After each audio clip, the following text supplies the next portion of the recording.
Praise the Lord. கர்த்தருடைய பரிசுத்த நாமம் மகிமைப்படுவதாக. கலாத்தியர் எழுதின நிருபம் 5ஆம் அதிகாரம் 22வது வசனம். ஆவியின் கனியோ அன்பு, சந்தோஷம், சமாதானம், நீடிய பொறுமை, தயவு, நற்குணம், விசுவாசம், சாந்தம், இச்சையடக்கம், இப்படிப்பட்டவர்களுக்கு விதமான பிரமாணம் ஒன்றுமில்லை. அல்லேலூயா. ஆண்டோடைய அன்பு கரம் நம்முடைய வாழ்க்கையில் தொட்டு பலப்படுத்தட்டும். இந்த ஓய்வு நாளில் கூட நம்ம எப்படியாப்பட்ட ஒரு வாழ்க்கையை வாழ வேண்டும் என்று கர்த்தர் நம்மிடத்தில் எதிர்பார்க்கிறார் என்று சொல்லி பார்த்தா, இந்த கலாத்தியர் 5ஆம் அதிகாரம் 22, 23வது வசனம் தான் நம்முடைய வாழ்க்கையில் ஒரு அற்புதத்தை கொண்டு வரும். நம்ம நிறைய ஜெபிக்கிறவர்களாக இருந்தாலும், துதிக்கிறவர்களாக இருந்தாலும், ஆண்டவருக்காக ஷைன் பண்ணவர்களாக இருந்தாலும், ஆவியின் கனி நம்மிடத்தில் இருக்க வேண்டும். ஆவியின் கனி அன்பு, சந்தோஷம், சமாதானம், நீடிய பொறுமை, தயவு, நற்குணம், விசுவாசம், சாந்தம், இச்சையடக்கம், இப்படியாப்பட்ட ஒரு ஆசீர்வாதங்கள் நமக்கு கர்த்தர் கொடுக்கணும் அப்படின்னு சொன்னால், அதுக்கு நம்ம செய்ய வேண்டிய சில விஷயங்கள் என்ன, அதுக்கு செய்ய வேண்டிய சில காரியங்கள் என்ன, அப்போது கர்த்தர் நம்ம இடத்துல எதிர்பார்த்துருக்கிற அந்த பலன் நம்முடைய வாழ்க்கையில் என்ன செய்யணும், அதை இன்றைக்கி நம்ம பார்க்க போகிறோம். நீ உன்னிடத்தில் அன்பு கூறுவது போல பிறத்தில் அன்பு கூறுவாய் என்று வேதம் சொல்லிக்கிறதை பார்க்கிறோம். சில நேரத்தில் என்னை பார்த்து நிறைய பேர் சொல்லுவாங்க, நீங்கள் ரொம்ப ஓவராக சத்தம் போடுறீங்க அப்படின்னு, ஓவராக நீங்கள் எங்கள்கிட்ட பேசுகிறீங்க, இந்த காரியத்தில் நீங்கள் சொல்கிறீங்கன்னு. அப்போது நான் சொல்லுவேன், நான் கர்த்தரை நேசிக்கிற நேசம் வேறு, நான் கர்த்தரை நேசிக்கிற நேசத்துடைய அளவு வேறு. அப்போ இன்றைக்கி நிறைய பேர் எப்படி உக்காண்ட்ருக்காங்க அப்படின்னா, கர்த்தரை நேசிக்கிறது ரொம்ப லிமிட்டாக வச்சுக்குவாங்க. அதனால் அவங்க கர்த்தருடைய அன்பை நோக்கி பார்க்காம உலகத்தை பார்த்துட்டு நீ கர்த்தரை இப்படி நேசிக்கணும் அப்படி நேசிக்கணும்னு மெசேஜ் கொடுக்கும்போது சொல்லிக்குவாங்க. ஆனால் உங்களுக்கு நான் சொல்லிக்கிறேன், என் சரீரத்தில் பலவிதமான உபத்திரவங்கள், வேதனைகள், துன்பங்கள், துயரங்கள் வந்த போதிலும் நான் கர்த்தரை நேசிக்கிறதுல குறைவுபடாமல் என்னை கர்த்தருடைய ஆவியானவர் பார்த்துக்கிட்டு வந்தார். உங்களுக்கு நான் சொல்லிக்கிறேன், அன்பு என்ற ஒரு விஷயத்தில் ரொம்ப கவனமாக இருக்க வேண்டும். உலகத்தில் ஒருத்தர் அன்பாக இருந்துட்டு கர்த்தரிடத்தில் அன்பு குறைவாக இருந்துச்சு அப்படின்னு சொன்னால் அது உலகத்தில் ரொம்ப கஷ்டம்தான். ஏன்னா உலகத்தில் உள்ளவைகளிலும் அன்பு கூறாதிருங்கள், ஒருவன் உலகத்தில் அன்பு கூர்ந்தால் அவனத்தில் பிதாவின் அன்பு இல்லை என்று கர்த்தர் தெளிவாக சொல்லியிருக்கிறார். அன்புல அப்படி இருக்கணும். சந்தோஷம், இன்றைக்கி ஆணுடைய பிள்ளைங்களை பார்க்கும்போது சிலருக்கு சந்தோஷம் வரமாட்டேங்குது.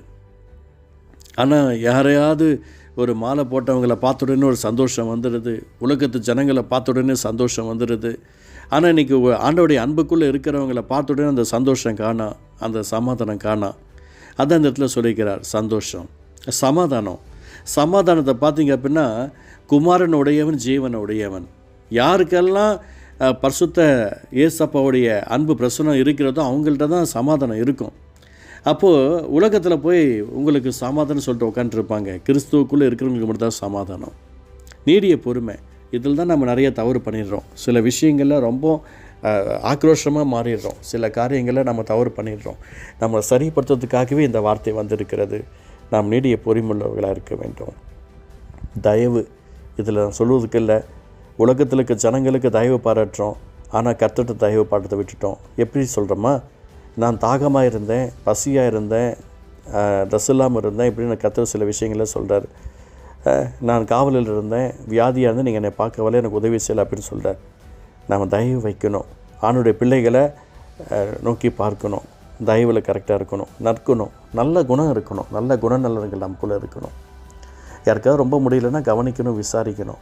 உலகத்தில் இருக்க ஜனங்களை நோக்கி பார்க்கணும், அவங்க யார் பாதிக்கப்பட்டிருக்காங்களா, வியாதியாக இருக்கிறாங்களா, போய் கவனிக்கணும். இயேசுவின் நாமத்தில் நல்ல குணம் நமக்குள்ளே இருக்கணும். விசுவாசம் நமக்கு ரொம்ப அவசியம். அதாவது எனக்குள்ள முதலாவது இந்த விசுவாசம், கனியாகிய விசுவாசம் வந்தால் தான் வரமாக விசுவாசமாக மாறும். கனியாகிய விசுவாசம் எனக்குள்ளே இல்லை அப்படின்னு சொன்னால் வரமாகிய விசுவாசம் எனக்குள்ளே இருந்து செயல்படவே படாது. விசுவாசம் முதல்ல நான் விசுவாசிக்கணும், நான் நம்பணும், நான் விசுவாசிக்கணும். அந்த விசுவாசத்தில் நம்ம சரியாக இருக்கணும். அடுத்தது பார்த்திங்க அப்படின்னா சாந்தம். மோசே போல் சாந்தம் இந்த பூமியில் ஒருத்தர் இல்லைன்னு ஆண்டவர் சொல்கிறாரு. சாந்தமாக இருக்கணும். நம்ம சாந்தமாக இருக்கிறோம் அப்படின்னு சொல்லி பார்த்தா சில நேரத்தில் இருக்கிறோம், சில நேரத்தில் இல்லை. சாந்தமாக இருக்கணுன்றதுக்காக நம்ம ஆண்டவரை நோக்கி மண்டாடுவோம், கர்த்தர் நமக்கு உதவி செய்வார். இச்சை அடக்கும். ஆமாம், இச்சை அடக்கும். சில நேரத்தில் நமக்கே இச்சை அடக்கும் இல்லை. நான் ஊழியத்திற்காக ஒரு இடத்துக்கு சென்றிருந்தேன். என் கூட வந்த ஊழியக்காரருக்கும் அவருக்கும் வடை பஜ்ஜி போண்டா சாப்பிடக்கூடாது, நானும் வடை பஜ்ஜி போண்டா சாப்பிடக்கூடாது. ஆனால் எங்களுக்குள்ளே இச்சை அடக்கமே இல்லை. என்னாச்சு, நாங்கள் கண்ட்ரோலாக இருக்கிறோம். எங்கள் கூட வந்த ஒருத்தர் அவர் போய் வடை வாங்கிட்டு வந்துட்டார். 2 பேருமே வேண்டான்னு சொல்லி 1 மணி நேரமாக வச்சுருந்தோம். 1 மணி நேரத்துக்கு அப்புறம் ஆட்டோமேட்டிக்காக எடுத்து சாப்பிட்டோம்.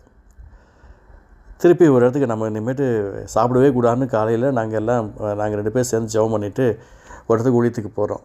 அங்கே பார்த்தா வடையை சூடாக எடுத்துருந்து வடை பஜ்ஜி போண்டா 3 சூடாக எடுத்துருந்து வைக்கிறாங்க. மனசே கேட்கல. ஒருத்தர் மூஞ்சி ஒருத்தர் பார்த்தோம்.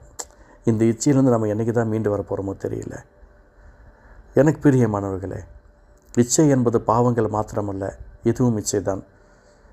அவங்க அழகாக ட்ரெஸ் பண்ணியிருக்கிறாங்களே, அந்த மாதிரி ஒருத்தவங்க ட்ரெஸ்ஸை பார்த்துட்டு நம்ம நினச்சிடக்கூடாது.